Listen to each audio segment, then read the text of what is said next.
Hello दोस्तों, स्वागत है एक बार फिर से आपके अपने YouTube channel new study point पर। तो आज हम लोग अध्ययन करेंगे कोशिका के बारे में। ठीक है, तो कोशिका को जो है इंग्लिश में क्या कहते हैं? तो कोशिका को इंग्लिश में साइटो कहते हैं, वो सेल कहते हैं। क्या कहते हैं? सेल कहते हैं। और इसको वैज्ञानिक रूप से, इसका वैज्ञानिक नाम यानी साइंटिफिक नाम जो होता है वो साइटो होता है। क्या होता है? साइटो। कोशिका को इंग्लिश में जो है सेल कहते हैं और इसका वैज्ञानिक रूप से साइटो कहते हैं। ठीक है, अब कोशिका का वैज्ञानिक अध्ययन क्या कहलाता है? तो कोशिका का वैज्ञानिक अध्ययन साइटोलॉजी कहलाता है। क्या कहलाता है? साइटोलॉजी। ठीक है, अब कोशिका की खोज सर्वप्रथम किसने किया था? तो कोशिका की खोज सर्वप्रथम रॉबर्ट हुक नामक वैज्ञानिक ने 1665 ईस्वी में किया था। लेकिन ये कैसी कोशिका थी? मरी हुई कोशिका थी। तो इसके बाद जीवित कोशिका की खोज जो किया वो एंटोनी वान लुइवेनहाक नामक वैज्ञानिक ने किया। किसने किया? एंटोनी वान लुइवेनहाक नामक वैज्ञानिक ने। ठीक, अब अगर पूछे कि कोशिका विज्ञान के जनक कौन हैं, तो भाई वो जनक जो होंगे वो आपके यही रहेंगे, रॉबर्ट हुक। ठीक है, क्योंकि अगर मरी करें चाहे जिंदा करें, लेकिन खोज तो सर्वप्रथम रॉबर्ट हुक नामक वैज्ञानिक ने ही किया है। ठीक है, इसके बाद बात आती है सेल थ्योरी, कोशिका सिद्धांत। तो कोशिका सिद्धांत सर्वप्रथम स्लीडन एवं स्वान नामक वैज्ञानिक ने दिया। अब ये कोशिका सिद्धांत होता क्या है? तो इन्होंने सबसे पहले बताया कि हमारा जो शरीर है वो छोटी छोटी कोशिकाओं से मिलकर के बना होता है। ठीक है, तो ये होता है कोशिका सिद्धांत। ये सिद्धांत किसने दिया है? स्लीडन एवं स्वान नामक वैज्ञानिक ने। ठीक है, अब आती है सबसे बड़ी कोशिका और सबसे छोटी कोशिका की बात। तो जो सबसे बड़ी कोशिका होती है वो होती है शुतुरमुर्ग का अंडा। क्या होती है? शुतुरमुर्ग का अंडा। देख रहे हैं आप, दोनों हाथों से इसको लिए हुए हैं।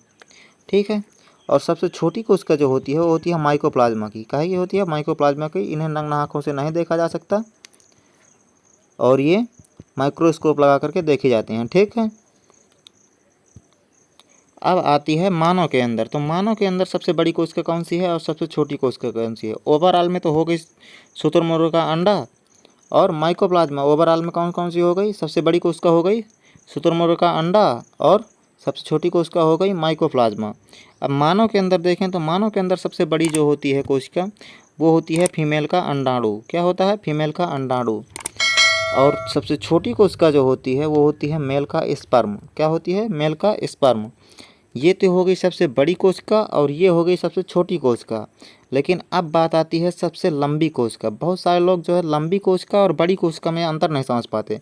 तो भाई साहब, लाल किला जो है वो सबसे बड़ा है और अगर कुतुब मीनार की बात की जाए तो वो सबसे लंबी है। ठीक है, तो सबसे लंबी कोशिका कौन सी है? तो सबसे लंबी कोशिका है न्यूरॉन सेल। कौन सी सेल? न्यूरॉन सेल या तंत्रिका कोशिका।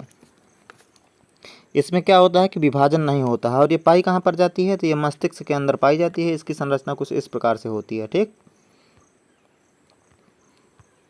मस्तिष्क के अंदर पाई जाती है। इसमें विभाजन नहीं होता है। क्या नहीं होता? विभाजन नहीं होता। अगर पूछे विभाजन नहीं होता तो वो तंत्रिका कोशिका। कौन सी कोशिका? तंत्रिका कोशिका। अगर पूछे सबसे तेज विभाजन, तो भाई साहब सबसे तेज विभाजन जो होता है वो होता है लीवर के अंदर। कहाँ होता है?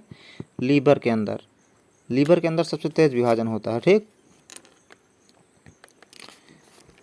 ठीक है, अब तो ये रही बात कोशिका के बारे में कुछ बेसिक इन्फॉर्मेशन।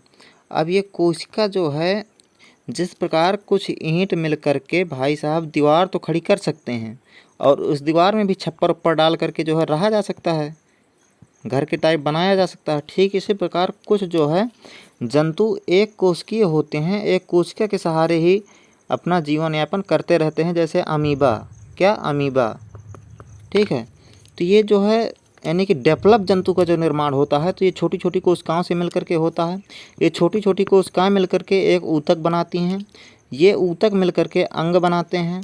ये अंग मिलकर के शरीर का निर्माण कर देते हैं। ठीक है, जिस प्रकार ईंट मिलकर के दीवार बनाते हैं, ये बहुत सारी दीवारें मिलकर के एक कमरा का निर्माण कर देती हैं। अब ये बहुत सारे कमरा मिल करके एक मकान यानी कि घर का निर्माण कर देते हैं। ठीक इसी प्रकार ये कोशिकाएं मिलकर के ऊतक का निर्माण करती हैं। ऊतक जो है अंगों का निर्माण करते हैं।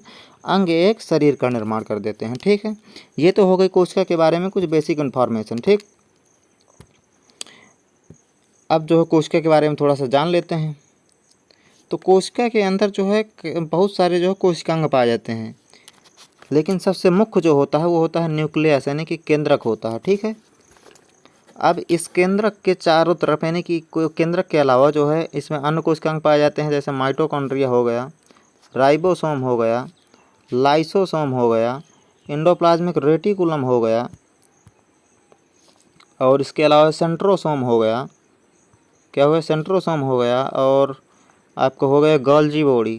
ये सारी कोशिकांग एक कोशिका के अंदर पाए जाते हैं। अब इन सभी कोशिकांगों को सुरक्षित रखने के लिए इनके ऊपर एक झिल्ली लगी होती है, एक पॉलीथीन लगी होती है, जिसे हम लोग कहते हैं प्लाज्मा मेम्ब्रेन। क्या कहते हैं, प्लाज्मा मेम्ब्रेन।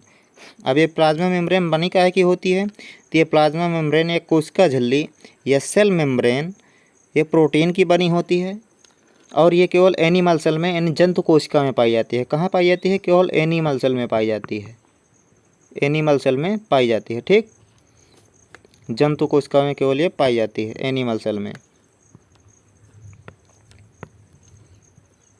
कहाँ पाई जाती है, जंतु कोशिका में।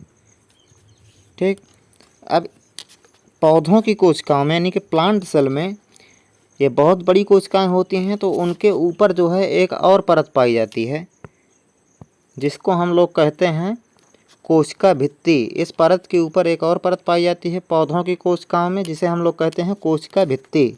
क्या कहते हैं, कोशिका भित्ति। ये रही आपकी कोशिका भित्ति, सेल वॉल, इंग्लिश में क्या कहते हैं, सेल वॉल कहते हैं। ठीक है, ये सेल वॉल जो होती है वो सेलुलोज की बनी होती है, और ये केवल पौधों की कोशिकाओं में पाई जाती है। ठीक है, और ये सेलुलोज की ये जो बनी होती है, इसके अलावा जो कपड़े वगैरह ही बने होते हैं वो इसी सेलुलोज के बने होते हैं, इसी छाल के बने होते हैं, पौधों की कोशिकाओं के बने होते हैं, तो उनमें सेलुलोज पाया जाता है। सेलुलोज को अलग किया जाता है, उससे फिर कपड़े बनते हैं। आपकी जो नोटें हैं वो नोटें बनती हैं। कॉम्पिटिटिव एग्जाम में से पूछा जाता है क्वेश्चन कि नोट काहे के बने होते हैं, तो नोट जो है सेलुलोज के बने होते हैं। ठीक, तो ये तो रहे कोशिका के बारे में कुछ बेसिक इन्फॉर्मेशन। इसके बाद ये कोशिका के कोशिकांगों के बारे में, जैसे माइटोकॉन्ड्रिया, राइबोसोम, न्यूक्लियस, इन सब को डिटेल से नेक्स्ट वीडियो में हम लोग समझेंगे एक एक को। ठीक, वीडियो देखने के लिए धन्यवाद।